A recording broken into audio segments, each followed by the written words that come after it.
Hi, this is Peter with Side Effects, and today I'm going to be giving a lecture on SOP-based flip simulations. So first of all, we're going to take a look at just a simple setup of how we can actually work with flip in SOPs. And we'll just look at the basics of the workflows and the nodes that kind of are the building blocks for this way of working. Then we're going to talk about the different sourcing methods. There's a new one that's a little bit different from how you might have done things in the past, so it's good to know about some of the details there. Then from there, we'll talk about different working with different tank types. So whether it's a stationary or moving tank, whether we have waves or not. And then finally, we're just going to touch on up-resing a fluid simulation. And it's actually a bit easier working within SOPs. So I think it'll be an interesting thing to take a look at and just kind of see how that rounds out this workflow. This won't touch on every single detail of flip, but it's just basically we're doing this to give you a better idea with how flip works overall. So let's start and let's dive in. So first of all, we're going to take a look at just a simple setup in flip within SOPs. So here is kind of the basic workflow. You're going to see that it has this newer style wiring where we have multiple wires in and out of nodes. This mainly is because we have multiple different pieces of data that we're going to be working with. Just like in DOPS where we have different data that's within a contained object there, here we have different streams of data and we do that with different wires. And so we'll kind of work through this and talk a little bit about how this goes. The one nice thing about working with SOPs for flip is that we really only have a few nodes to deal with. So if we dive in here and take a look at, type in flip, you can see here that these top 4 nodes are really the nodes that we have to worry about here really when we're working in this workflow. We have the flip boundary, flip collide, flip container, and the flip solver. So these are the main things to work with here in this workflow. There are other things down here that will configure different setups, and you'll see there's sync and source. These are just shortcuts to get the boundary set up the way you might want it to. So boundary can do both sync and source from that, and those are the 3 different ways of dealing with that. And we'll talk about that coming up in a little bit. So this is just something important to kind of know, and that there are some other nodes that we will use here, but when you're talking about really setting up the simulation and not any post-processing, those are the 4 nodes that we're going to deal with. And we'll talk about some more nodes here in a second. So the first one that you kind of always start off with when you're working with SOP-based flips is the flip container here. And this is going to set up some of the properties that we're really familiar with when we're dealing with flip. Particle separation, our grid scales, setting up forces, the size of our domain. You're going to hear me talk about the domain a lot because in SOPs, we can do some really interesting things with custom shapes and wiring those in and things like that. So we'll do that in a little bit as well. But it's a really interesting thing to be able to kind of see how you can change the domain shape within SOPs. So that's kind of a unique thing that's a little trickier to do in the DOP workflow. We can also set some of our fluid properties here. We can set density, surface tension, viscosity, and our attributes as well. You can see those in the parameters here. So this is sort of our starting point, and it starts to build the data that we're going to use down the line here. You can see that each of these outputs, while empty now, there's no real data being driven here. There's no voxels filled in or anything like that. It's setting up kind of this framework for us to use down the line. So we can see here, if we hover over this and look at the bottom, this first node is our sources. The next one is our container. And then the third one is our collisions. And there's different fields that are going to be in each of these. You can see here we've got like our source and sink, some guiding surface, pressure surface, velocity and pressure. So these are all VDBs that are created here that we're going to work with as we start building up our data that's going to go into the simulation. So here's the container. This is just really the surface and some attributes that we're using. And here we also, for collisions, we have our surface and velocity for those. So this first node is really more of a setup node, and it deals with a lot of the things on the container here, right? So this is setting up our container, and it's really kind of starting the data that's going to go down these blue dots here. The next thing that you would do is, in a lot of these, would be a flip source. So in this case, we're going to have some emitter geo here, our sphere, and we can use this to source into our flip simulation. And this is using the flip boundary node. And this can be used in either source or sync mode. And there's a few different modes that we can use for our sourcing methods, the way that the boundary is kind of calculated. And the way I've been kind of thinking about this, and I think would help you too, is to think that This object here has this boundary into our domain, and that boundary is kind of this surface, right? And so at that boundary, how are we dealing with sourcing those particles in? Are we going to there's some things in here with velocity, pressure, or just none? It's just a standard sourcing. And that none boundary, that really is what you're used to with DOPS, with standard DOPS sourcing. So if you're just going for things that work the same way as they do in DOPS, use your none. And then there's a couple other modes that you can use that'll do some things for you that'll be a little bit special. The next node to kind of talk about here is the flip solver. So this is where all the heavy computation is obviously going to happen, just like any other solver within Houdini. You can do a lot of different standard setup things here, whether you're doing substeps, your cache memory, what frames you're starting on. We can deal with some collision data here, whether we have a ground plane, things like that, collision behavior. We can also set up the water line, and we'll get to that in a little bit as well when we're talking about tanks. I actually think that setting up tanks is a bit easier within the flip-based simulations than it is even with the older DOP style stuff. So I think there's some really neat things that are being done here that will make it easier to actually get some of this data and concepts really taught to people maybe that are newer to Houdini. There's also some stuff for visualization. By default, the points as spheres is turned on. Personally, I don't really love that for myself, so I often turn that off because I'm a little bit more used to seeing the points just displayed as is and not as actual spheres. But if you want to almost have like a real-time surface visualization, points as spheres can be really nice to kind of see how that looks. And there's other things in here too, like our fluid behavior. By default, our velocity transfer is set to APIC and not flip. So a lot of times I'll turn the flip on in here if I want to splash your simulation. I find that to be a bit more of an active sim.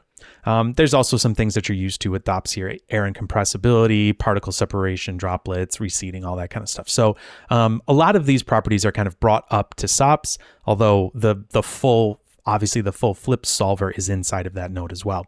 And then there's some advanced things here that you might want to turn on in the solve. Some of these things have been also brought up as parameters here. From there, once you've got your sim done, there's a few nodes to talk about here that have been slightly modified to work with this workflow a little bit better. The fluid compress is one node that you probably are familiar with from the past. This node will take your incoming data with all of its kind of complexities and attributes and things like that are present on it, and it will kind of compress that down. It'll keep a certain bandwidth of the fluid. It'll turn it into point-based VDBs, and it'll pack a lot of data there for you. And so that will create a much more efficient way to save this data to disk. It'll also keep only certain attributes that are coming out of this fluid simulation. Obviously, a lot of, as we start this up here, you'll see that there's our bounding boxes that are kind of being drawn from our compression step. And as we look at this here, I'm going to turn this off for a second. We can see that this is the data that we're going to be caching out here. And comparatively, if we look up at our solver here, we have maybe a lot of data being brought in and different attributes and things like that. And down here, we're going to save a little bit less data, and we don't also have to cache these other two ports. It's just really this packed, this fluid output here that we're going to be looking at. This is going to be our fluid particles coming out of our solver. So while going in is our sources, coming out is our fluid particles. So now we only need to cache out this one kind of piece of the data coming out. The other two are really not time dependent, and they're kind of, you don't have to worry about caching those. There's going to be no hit. It's just sort of passing that data through so that we can see that down here. And the last node to kind of talk about in this workflow is the particle fluid surface.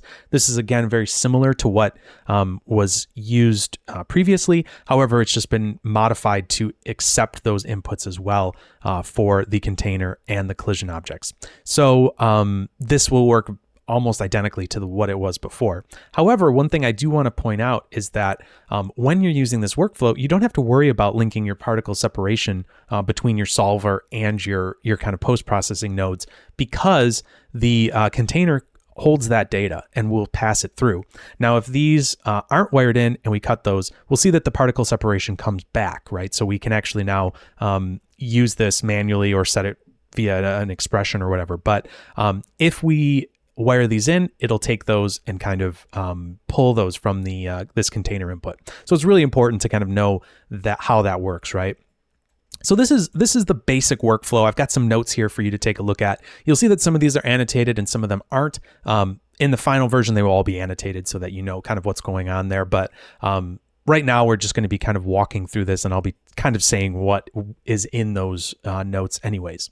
So the one thing I want to talk about here real quick is the emitter geometry, right? When we bring this into a sourcing node here, by default, this is just going to be falling down and just creating kind of this, this really just simple gravity-based simulation. Obviously, we have our gravity turned on here in our flip container, and it's just falling, it's emitting, hitting a ground plane. The ground plane is set up here in our collision tab. So that is where our ground plane exists, and we've set the position down a little bit.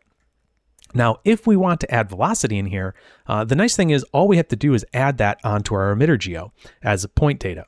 So here we can add some velocities into this. Here's our geometry that we're sourcing from. If we turn on our particle trails, we can see that there are some velocities that will be made here. You can see them moving around. It's just kind of some random curl noise and conical noise to kind of make some randomization to our velocity vectors. And those are both turned on there. And there's a little bit of upward velocity because I kind of wanted it mainly to be moving up, but then have a little bit of other noise put into it as well. And maybe just for visualization's sake, we will turn on the points as spheres here. And let's take a look at what's going on here. So here's our fluid, and now we've added this velocity. And so this velocity is going to be read by this flip source. You can see here that you could scale the velocity here as well. We'll talk about this in a second, a little bit more into the actual sourcing, but just know that we can scale this incoming velocities here from this fourth input. And let's just take a look at what happens here. So obviously this is going to read in those velocities and start emitting into our simulation based on those. So it's a pretty straightforward way of working with our data in SOPs for setting up these fluid simulations. Obviously, this is a very coarse simulation. There's nothing, overly interesting happening here. It's just kind of some fluid shooting up into the air, kind of like a little random fountain type of a thing. But hopefully this starts to illustrate some of the ideas at play here, how we're dealing with this data and how we can kind of go from, start setting these up from scratch. So since we're now talking about the sourcing, let's actually move over to that section and properly talk about that a little bit. So over here, I have the flip sourcing methods to talk about. And one thing here that we'll see is I have a glass, and we're going to fill this glass up with fluid. Let's take a look at what we have here. So we have a container. We also have some collider geometry and some emitter geometry.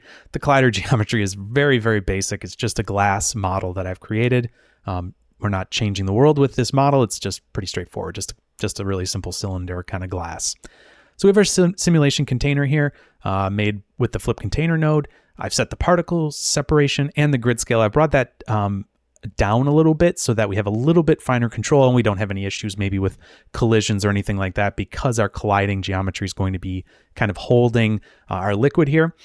Another thing I should be mentioning is that we're not doing this to scale by any means. This is going to be a fairly large simulation. Obviously, if you're familiar with Flip, you know that it doesn't really love small scales, but I think that this is a pretty good example with filling a glass. So we will kind of be able to talk about this in just a little bit more detail when we're talking about how these things work. So we take our simulation container and we add our collision geometry. You can see here this shows, the sort of a surface VDB type representation of how that looks. So you can easily check here and make sure you don't have any holes or anything like that. Looks like we're pretty good. I made it fairly thick just so that we wouldn't run into any of those issues here. And then down here, we have our 3 different methods that we're going to use. So the first one we'll look at is just the standard type flip sourcing that we've had before within DOPS, the ones that we're kind of used to. And we'll see how this fills up. So when we talk about, we're using a flip boundary here, and this is going to be where our source is, right? And I actually have a camera here to kind of be able to visualize this a little bit better. So here we have our just standard boundary set to none. There's no velocity or anything like that on the incoming source geometry here. And this simulation will turn off at frame 120. There's an activation keyframe set here. And so what we'll do is I'll show you just the basics properties of how this is set up. And I actually have these cached out so that we don't have to sit here and watch the simulations, but we can talk about what's going on from that file cache. But we'll just walk through this real quick and take a look at what's actually set up here. So the collision behavior, I have it set to move outside collision. And also the collision, I should note, I've turned off the surface collide and we only are using the volume collide here. Just based on this method, that'll be probably the best way of doing it. And I also found these this example and kind of the step-by-step walkthrough of it in the documentation for Houdini. So if you're curious about that, you can go to the SOP-based flip section of the kind of chapter documentation that has been written, not the help cards, but if you actually go in and go through fluids and find the SOP-based fluid example there, you can find this setup and I just basically followed those instructions there to kind of see how this works with the different sourcing methods. So that's the example that I'm working off of, just because it's there in print as well. So you can go in and kind of look at the finer details of that. So like I said, we have then the boundary set up here, and then our flip solver, we're using the particle collision as move outside collision. That's just a bit more conducive to working with volumes. The setup, I have just tweaked my cache a little bit just for my own sake. And then I've also changed it so that the points aren't as spheres. This will be a little bit, oops, sorry, misclick there. This will be a bit denser of a simulation, so you'll be able to see it a bit easier. So let's come down here. We also have a fluid compression in here as well, and this is just going to be making it so that the file cache isn't very big. And you can just run this file cache and then catch up and see what's going on here. In fact, what I often will do is save to disk in background and then just kind of let that start to write out to disk. So here you can see the simulation, and it'll start to fill up.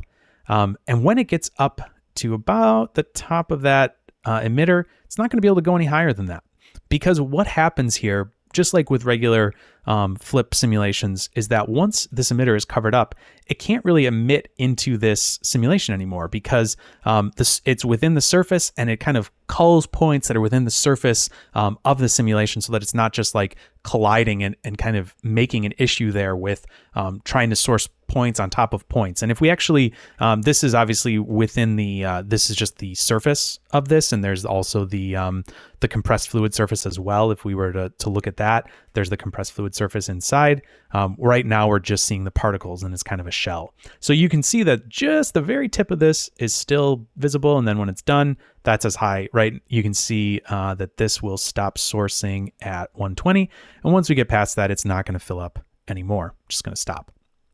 So that is kind of where that ends, right? And then just kind of settles and starts to slow down a little bit. And that's sort of the end of our fluid simulation. One thing I should note here too is that you might see a slight bit of volume, preservation loss. There's a chance for that. I don't have the settings up particularly high here. That with more substeps and things like that, you're going to get better collision, all that kind of thing. So just keep that in mind, that you might see just a slight bit, like a really tiny bit of volume loss after the simulation's done, but seems to be pretty stable and it's not causing any real issues, so we're just going to go with it. But okay, so this is the standard sourcing setup. This should be what you expect. So now let's kind of go through some of these other methods. So here is going to be using the velocity boundary method. And so here I have set a normal velocity to 0.9. This was just kind of a value I calculated out myself after a little bit of trial and error, and I set this specifically so that we could see an interesting difference here, kind of illustrated. So again, this will deactivate at 120, and we'll take a look at what this does. But the thing that you should be noting there with the velocity boundary is that our normal velocity is now going to be 0.9, and that means it's going to be giving a 0.9 velocity away from the surface of this geometry. So a normal velocity away from the surface. So let's take a look at what happens here. So I'll play this back. And so as this starts to go, it's just going to fill up more and more and more, and it'll actually overtop the top of this container. And once it stops, you'll see that we're kind of at a equilibrium now, and it'll just kind of settle down. So this is obviously quite a bit different from what we saw before, because this is constantly kind of giving us that divergent data. Now, it's not divergent pressure or anything like that that's being added in, but because the velocity is pushing those particles away, it's allowing us to continually source new particles in that area and therefore add more and more volume to this sim. So this way is something that you could just keep this running for as long as you wanted to, and it would just keep overflowing that glass and just go and go and go. This method allows you to just kind of continually source from that one point, no matter if it's an inch under the surface of the water, a mile under the surface of the water. It doesn't matter. It's going to allow for that to happen. So this is a really cool way of doing sourcing. It's nice and easy to set up. There's nothing really that you have to think too much about here. It just basically will allow for anybody to just set up a simulation like this and have it just continually source no matter where it is sitting in the domain. So this is the concept of using velocity sourcing. And you could certainly have an incoming velocity on your fourth input here, what we're sourcing from. This sphere is just a sphere. There's literally nothing beyond that, and we're using that to emit from. So you could obviously have your own velocity set on that. You could also set an additional velocity in a certain direction. Any of those things are totally viable to set up for velocity sourcing. So that's something good to know, that as you're adding those velocities in, it's going to kind of source based on that.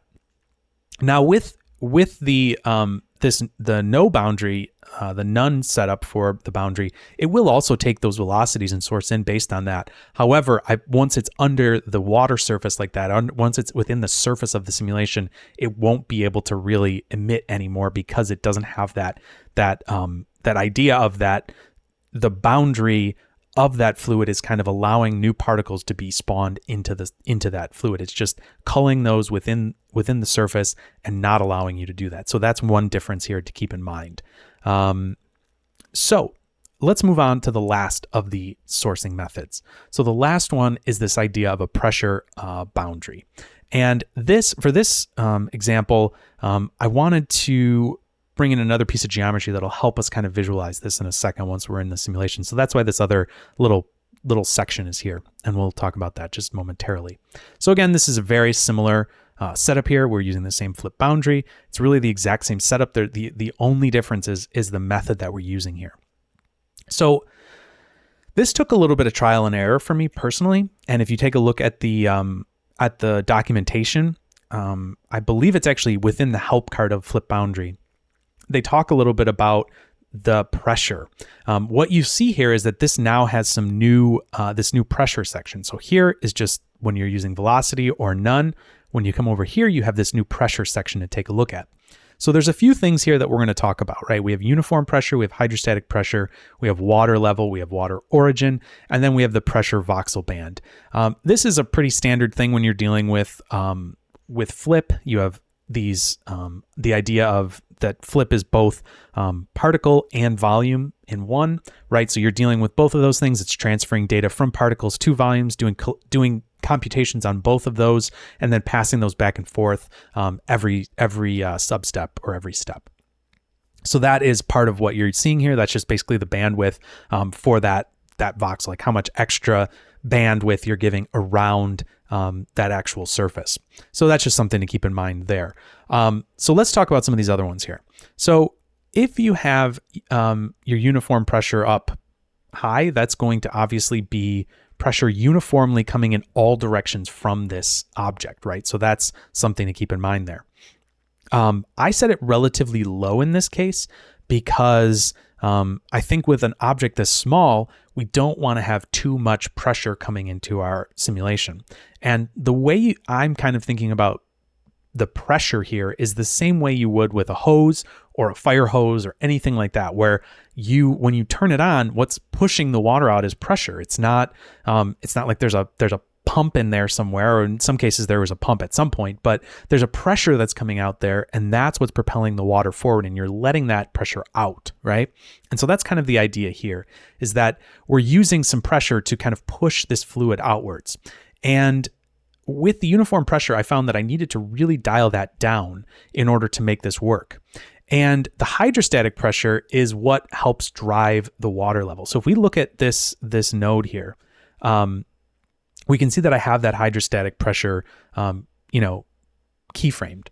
And so what I'm looking at that is basically like opening a valve, right? You wouldn't want to instantly open a valve because that's going to create this incredible shock of pressure, right? No valve can instantly open, right? There's always a little bit of a delay for something like a valve. So in this case, I'm kind of slowly opening that valve so that it gets to a point where it's kind of fully open. And this hydrostatic pressure gives us the idea of this water level. And so with this hydrostatic pressure, we're able to set a point at which we're going to kind of come to this equilibrium, right? Where it's going to fill up to a certain level and no more. So that in combination with the water level allows us to drive that point. And you can see here we can change the water level and set how high or low we'd want that to go. And obviously the higher that water level, the higher the pressure needs to be able to get to that point. So the uniform pressure is kind of a scale on the hydrostatic pressure. And so we're using those in combination to kind of get to that final stage. So if you have those both set just at one off the, out of the gate, you are really going to see some really intense initial velocities come out of that. It'll eventually calm down a bit. But in order to get a bit of a smoother start to that, I've keyframed it in so it starts a little bit more tame. So let's take a look at what this looks like here. So here is our fluid simulation. And you'll see that this kind of like bubbles up, right? So it kind of starts out slow and then you can see it really raises up. And as it goes up, you can see we're kind of creating a little bit of a shock wave there, but it's nothing too crazy. And it fills up to a certain point. And that's where I brought in this grid. I just made a little expression here to link to the water level. And since our water level, the origin is at 0, I know that, the water level of 0.38 is going to go up, 0.38 meters. So that's why I have it set this way here for the center of that grid. So this will just kind of give a little visualization of where that should go. So I'm going to go back to this view and we can kind of take a look at how this works here. So we'll play this back and see how this goes. So it starts to fill up and then it just kind of settles down there.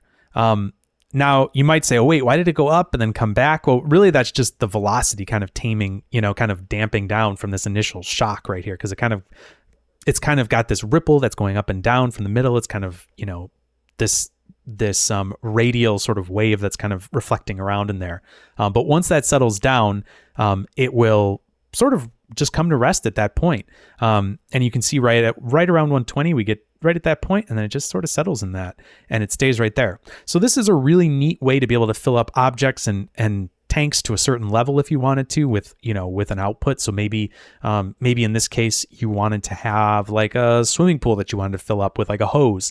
You could set a hose in there, have the velocity come out, and it'll fill up right to that level and stop. It's a really interesting idea. So you could have it with some velocity, maybe in a certain axis, maybe in the x-axis or whatever within a pool, fill it up, and you'll see it come up to a certain water line that you define. So this is a really neat way to be able to kind of set up some of those properties that would be pretty tricky to do otherwise, within some of the older standard DOP workflows. So it's a good thing to know kind of how this works and what these different pressure sourcing modes are. So let's now talk a little bit about how we might do something like a tank, because that's obviously a very normal thing that we would do within our flip workflows, right? Is work with tanks, whether we're dropping things in it, whether we're moving things around within a tank. These are all really simple, standard kind of things that you do within flip. So let's take a look at how that might work in this newer workflow. So here we have the basic setup for working with a tank in this new SOP-based flip workflow. Again, as always, we're starting with a flip container, sets up all of our properties here. These are going to be very low res, so obviously the not going to be a super interesting outcome here. I have this cached already, so we can see we can play that back. We're going to collide just this sphere and just simply have just a little bit of animation here just to kind of give us a little splash or whatever as it goes through in the tank. The solver is set up, and this is sort of where some of the interesting things are set up in our tank setups. Those are set up now within this flip solver. So we can come over here and we see that we have this waterline tab. And under here, if we check this waterline on or off, that will set up a waterline based on these properties. So here you can see that we can set up whatever level our waterline wants to be at within our domain. We can set up the origin for it. We can set up some velocity if we needed to. And then we have this boundary conditions. Now, in this case, it's not really going to be too important because we don't have any boundary conditions that we're working with.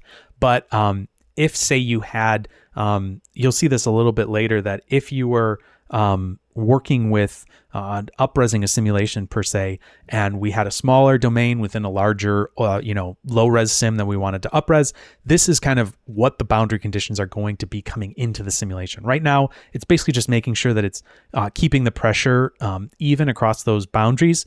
So you'll see a little bit of a band around the edge where it's kind of dealing with the boundary, and it's basically just making sure that as if this was an infinite tank, it was just filling in particles as the waves, if something was to push this down, it would kind of fill in from the edges, or if a wave went to the to the boundary, it would push that velocity out of the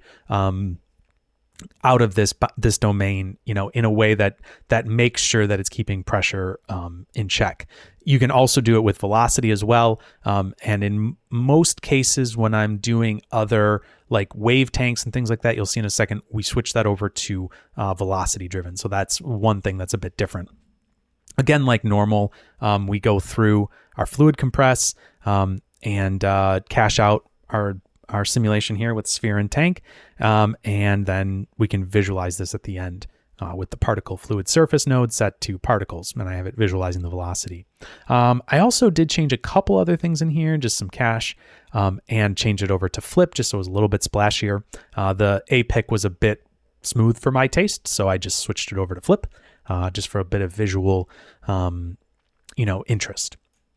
So let's take a look at what goes on here. And in this, you're going to know exactly what happens. It's not going to be anything too overly, groundbreaking. But you can see here that this boundary here is pushing particles out. But as it needs to, it would also source particles from the boundary if there was a lack of pressure in the middle here. Like, so if something was kind of eating away at the flip simulation in the middle, like a sink or something like that, it would source particles in from the boundary as well. This is just basically an infinite tank in all directions. If you wanted this to be an actual, tank that had reflections on it, you could add into this flip collision, you could add in some sort of a colliding object around it and still use the water line within the flip solver. That would certainly work as well for you. And you could set this up and it would just basically keep the water line at that certain point. And when it got to the boundaries, it would reflect for you. You could also, fill a tank up and use it that way as well. You're not going to get sort of the same narrow band situation when you have a tank like that, because obviously it'll be having to calculate the collisions around it, but it is a way that you could do it as well. It kind of gives some freedom there as far as how you might set that up. So as of right now, there isn't any way you can just set up your container to have like reflection on the edges. Might be an interesting thing for the future, but for right now, this is just an open kind of infinite boundary condition that could be whatever size your container is. So this is pretty straightforward. Again, there's nothing really overly, strange going on here, but it's interesting to see, with just a few nodes, you can set up a tank like this and start messing around with some of these, flip simulations within, a flat tank of water, whatever it might be. But obviously there's more interesting examples that we can take a look at. So let's look at what this might look like if we were to use this with a wave tank, for example. So let's take a look at that. So here is a setup with a wave tank, and I have a couple wires that are kind of moving around here. This is just for visualization at the end. But really the crux of this is that we're using these ocean spectrum nodes in order to drive our flip solver. And so let's take a look at what's going on here. So we have a box just to kind of help define our domain shape, right? In this case, it's 15 by 15 by 5. And this is actually getting referenced within the Ocean Evaluate. You can see here's the domain geometry. That's just helping it to know kind of the shape of this domain that we're dealing with. This is going to create output an SDF, a surface SDF, which is going to be going into this fourth input here with our boundary flow. So this is going to define how we're dealing with these boundary conditions that we've been talking about a bit. And we'll look at how that's set up in the flip solver as well. You can see here we're outputting velocity, and we're not doing any deformation of geometry coming in. It's just simply sourcing that out. There's some changes here to the resolution and the depth divisions. Again, we're not going deep into the ocean stuff. This is all standard things that have existed before. We're just kind of making it so it works with the SOP-based flip here in this case. So we have our tank set up, and you can note here that we're inputting geometry from this flip tank here. So this is actually driving the shape of this tank. And we'll see in a second a little bit more when we're talking about the moving geometry that will be, and even more, we'll do a round shape for our domain. So you'll see how that works a little bit there as well. But here now, we're using this box, but we are still using our implicit bounds. So it's still making a cube. It's not like trying to calculate like, oh, what's all the geometry? It's just, it knows it's a box basically. It's just taking the bounds of it that we're feeding into it. And then that goes into the flip tank. We have our flip collide, which again is just a simple sphere. It's computing the velocity of this as it's going up and down. Or as it's dropping down. So I don't have any velocity coming in here. It's calculating that. Let's take then a look at how this flip solver is set up here. So we don't have a waterline set. So we don't have to tell it like, hey, make a water line here, but we do have these boundary conditions set up with velocity driven. And it does also have this initial surface here. So that's basically telling it this is going to be the surface of it and not, don't try to just make the boundary of the box. We want this to be the surface. So the boundary is the surface that's happening here. So this is taking the velocity from the spectrum from this SDF here that's been made by this Ocean Evaluate, and it's using that to actually push this fluid to follow the shape of these waves. So this is kind of making sure that the fluid matches the shape of the waves that are coming in, however, allowing it to simulate at the same time. So as we look at this, we can see sort of what's going on here. So if we look at the particle fluid surface, and I'll actually visualize this as well so we can see the sphere coming in, and we'll just kind of play this back and see what happens here. But we have the waves going, that goes in, makes a little splash. It actually goes above the top of the domain, but you get the idea. There's nothing really that needs to be said there, but you can see here that the boundary is following this, but it also is allowing for the waves to do a little bit of their own, sort of movement within this. It's not trying to lock it perfectly to the shape of these incoming ocean, but it's allowing the simulation to kind of go off of that and make little splashes and adjust as needed. Obviously, this is a very coarse simulation. This isn't anything, that's going to have a lot of high detail waves or anything like that. It's just really more to talk about the concepts. But hopefully you can see here that this, again, is not too many steps to really set up this water workflow for waves. So it's a way that you can, take some ocean spectrum, evaluate that, bring that right into the flip solver, and quickly have a setup that has these waves being represented there. So this is, I think, a pretty straightforward way of working, really. There may be some slight performance differences that you'll start to notice when you get into larger and larger simulations. But if you're doing simpler things and trying to teach some of these concepts, this could be a really great way to introduce this to new people in Houdini. And this is just a very straightforward way of kind of working with some of these concepts instead of having multiple nodes where things are kind of moving all over the place and lots of different things having to come in and out of DOPS. This kind of simplifies the process a little bit on some level. So here we have the waves set up and everything's kind of working, the way we want it to. But obviously, a lot of times you would have moving domains in these cases, right? So you would have you would maybe have a boat going across the ocean or, something moving around. So we want to kind of talk about that in the next step here and kind of in the next part of this lecture and talk a little bit about how some of these moving domains work and kind of allow you to easily pick a section of your simulation to kind of move around within either a flat tank or within this ocean spectrum that we've created. So let's now take a look at how something like that might work within this sort of SOP-based world. So here we just have a flip tank that's a moving domain, but it's within a flat tank. And this is incredibly low resolution. It's not anything overly complicated. So this is just a very simple representation of this simulation. I've made a boat, quote unquote. It certainly is not anything overly interesting. It's just the shape of a hull of a boat, basically, just to kind of give us something that feels relatively, boat-like to move through the water. I am not a master modeler, so I did it kind of quick and easy.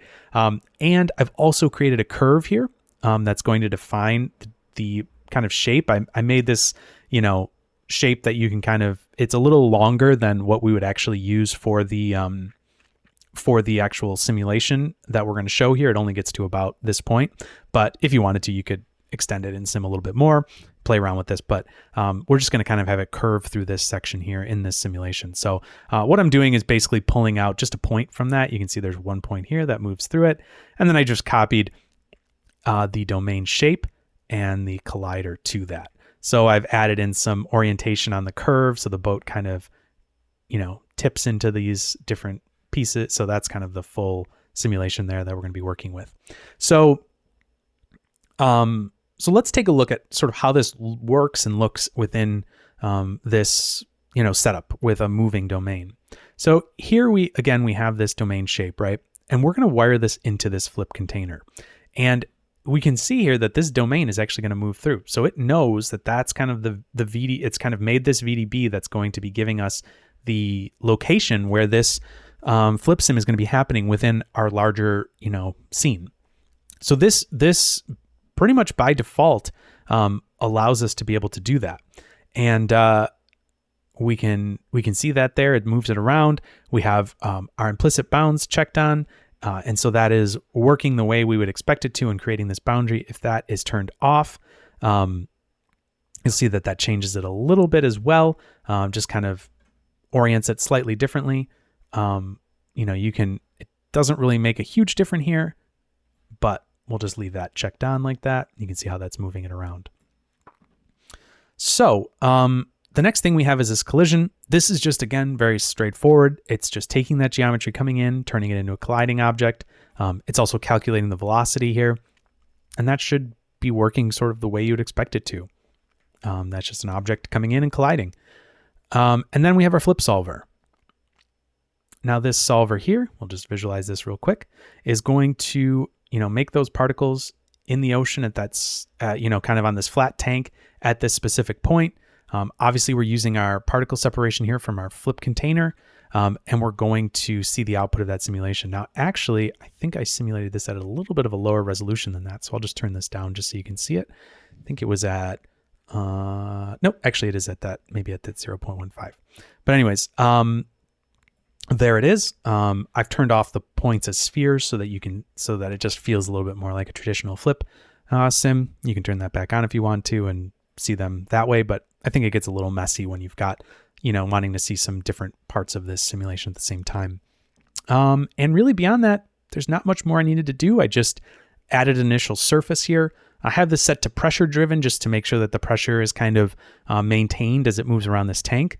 There's not really going to be there's not going to be any velocity coming into this, so it should just be a completely flat tank. So let's take a look at what happens here and how this works. And I'm going to I'm going to control click on that so we can see the actual geometry there. And I'm going to turn off the grid so we can see maybe a little clearer. And we'll just play this down and see what happens here. But there's the boat moving around.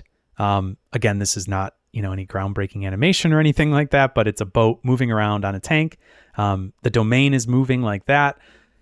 And we can just kind of let it move wherever it wants to. Those two things are obviously locked together. The domain shape and the animation are kind of locked together. So it's going to follow that boat and move it around that way.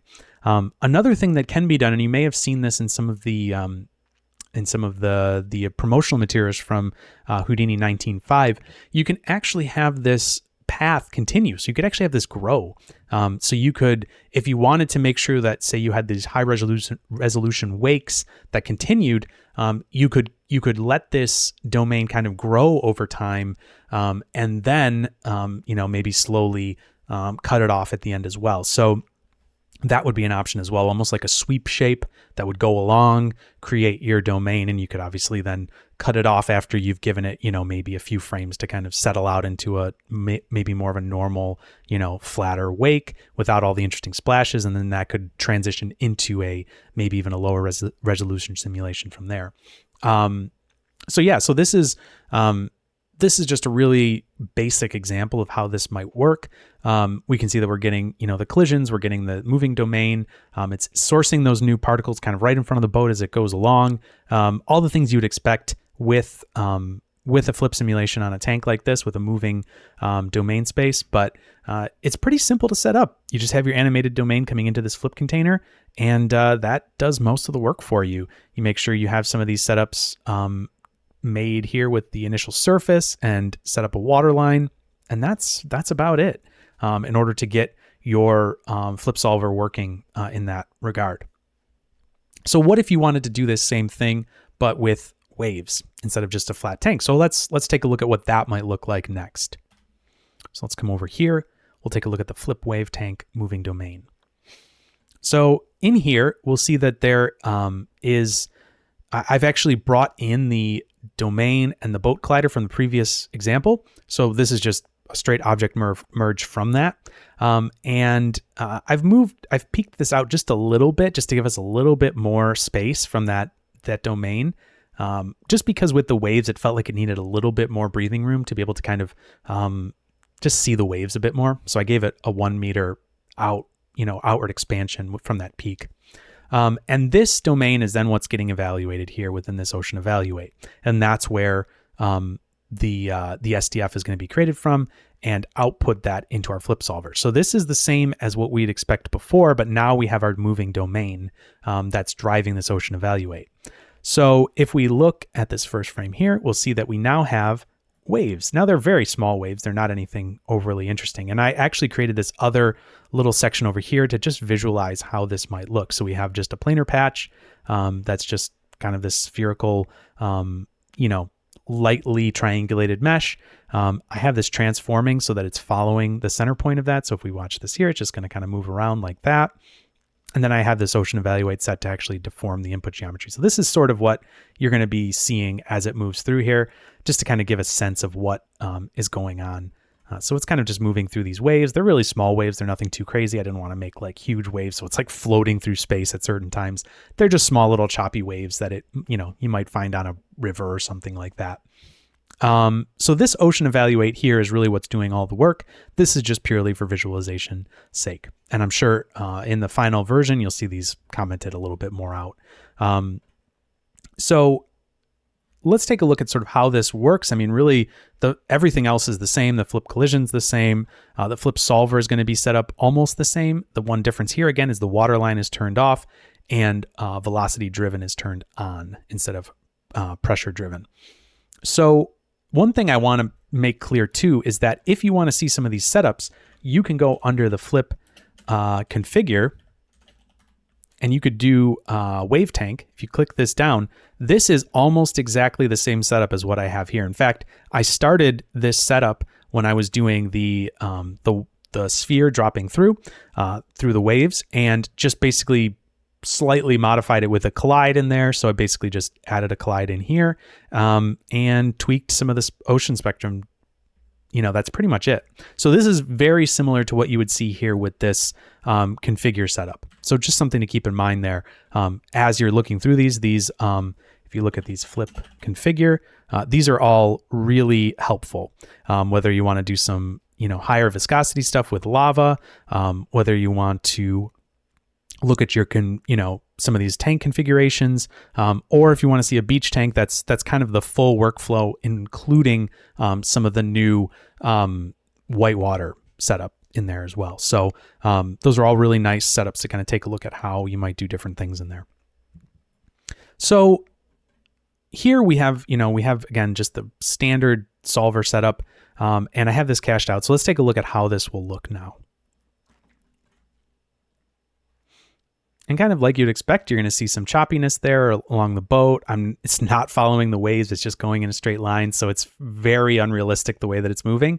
But I think you can see sort of the idea of what's going on here. It's getting those little hits from the waves as it's kind of going through. And it's doing sort of what we'd expect, to have these choppy, waves hitting the boat as it's going through. So we're getting that nice, more realistic motion. And again, it's a pretty straightforward process of adding an ocean spectrum and an ocean evaluate into this workflow that we use for just a simple flat tank. So just a few small things to keep in mind there as you're working, right? Things that need to be turned on and off based on what workflow you're doing. But I think when it's a little bit more confined like this, it can make it a bit simpler to be able to kind of think through some of these different methods of working within Flip. So the last thing I want to talk about is how you would go about doing a fluid upres, because there is one main little detail here that is kind of a gotcha that we're going to have to work through. So let's come back up and talk about this Flip tank upres. So here we have our friend Capybara, and he's going to walk through this tank of water. And we'll take a look at what is actually happening here. So this is the first simulation, right? We have this low resolution simulation where he's just walking through this tank of water. This isn't anything overly interesting. It's just him sort of walking and doing his thing. And we're getting a little bit of splashes, some visually interesting things. In fact, this only has 120 frames, so I'm just going to shorten this down so that it can loop if it wants to. So it just sort of, he goes through his walk cycle and just kind of move some of the fluid out of the way. And this is just sort of our low resolution simulation. We can see that it's doing what we want it to. Again, it's water, so we know that probably the density and viscosity are going to be fine. We don't have to overly worry about that. But we do want some better splashes where he is. But we like that we're getting some of these wave details here, and some of this stuff is sort of happening the way we'd want it to. We're getting some of these low, swirly details from the water, but we want to get, a bit better splashes around him. So obviously this would be a candidate for something like fluid upresing. So what I'm going to do here is a couple things just to kind of make this work a little bit better. Now this section up here is really just creating this domain moving with him. Now if I used his centroid to get this to work, which I tried originally, it makes for a really choppy container here. So it kind of bounces around a lot. So I went through and just extracted his some data from his hips on his motion clip. I smoothed it. I extracted the points from it and then reapplied that to the motion clip and then just evaluated that. So now I have just that one point, and I'm going to turn this off. Just have that one point moving along smoothly, and deleted some attributes and copied this sphere onto it. So that's basically what I did. This is all inconsequential to this workflow. It just was the way that I was kind of getting his bounds in a way that I felt was logical to me. You can obviously do that any number of ways. So this is, again, creating our container. This is creating its own flip container from this, just like you would expect with a moving boundary. So there it's going to move along and create this flip container. Now, the particle separation on this is quite low. That's why this actually is playing back relatively slow, because our particle separation is going to be pretty low compared to our original flip container here. If we look here, this is at 0.025, and this I set to be divide that by 3. So you can see it's 0.008 and then some repeating numbers. Not really a whole lot else has been changed here. All the standard stuff are set up. Again, all the collisions are just a collision geometry, computing some velocity and things like that. I actually inputted some point velocity here to compute that, just to make sure it was coming in. But either way, that would work. And so that's pretty much the workflow for both of these. However, the real change is here when we output from this first solver, right? So this first solver is going to output our data, and then we cache that. Now, normally I would put a fluid compress node in here. However, in this workflow, we want to have this output going to the input down here. So that is why the file cache is in between there. we're not going to be compressing it because we want to have all of the data from this original sim. We don't want to be trying to kind of remove some of that data. It needs to have all of those fields that it's expecting all of those fields in order to work at this next stage. So that's why we're caching all of the heavier data in this instance here. So as a result, we output from that and go into this next flip solver here. So at this point, this is going to be our higher resolution simulation. You can see it's even taking a while just to start computing that. But if we come down here and actually visualize the output of this, that's going to help us a little bit better because I have this all cached out. So I'm just going to visualize this capybara here. And what we can see is that this is going to be our higher resolution, and it's going to be using velocity driven from this as well. So it's going to be setting this all up here. We've got our water line set up and all that stuff. If we had this turned off, that would create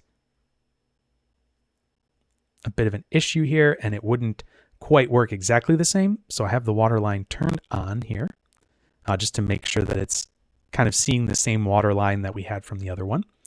And yeah, so once we do that and have him walk through, it's going to be looking at this simulation data here is going to be driving the flow within this, and will sort of allow us to simulate based on that and up-res the simulation. So what we're going to get out of that is this, where he's going to have more splashes, more interesting, wave details and stuff like that. And we'll see the end of that where it's all kind of merged together here at the end. And what you can see is that these waves are going to be matching up to the waves that are going to be coming out the back here, because just like with our wave tank situation where we had waves driving it, the velocity is going to be driving it as well from that original simulation. So we have the collider in here as well that's going to be helping us to make sure that it's colliding and doing those things. But this is going to be helping us get more details in this area of interest that we kind of have in the main central part of this simulation. So that is just a little glimpse into how to do this. Obviously, there's more things that need to be talked, that you can go into with surfacing and different things like that. In fact, in Houdini 20, there's even been some additional nodes that help you kind of combine some of these volumes together. However, this is I just want to get an idea for how some of these workflows work and how they look in sort of the higher level view of working in this SOP-based flip fluid. So hopefully this lecture has been of interest to you. Hopefully this gives you a sense of some of the different pathways to kind of work with flip in this new kind of SOP environment, and maybe demystifies some of these details that you may have seen before and said, I don't really understand why these different wires are here and what's going on. Hopefully this has given you a bit of a better idea of what's going on here, and will make you more comfortable using this going forward. Thanks so much for listening, and hope to see you next time.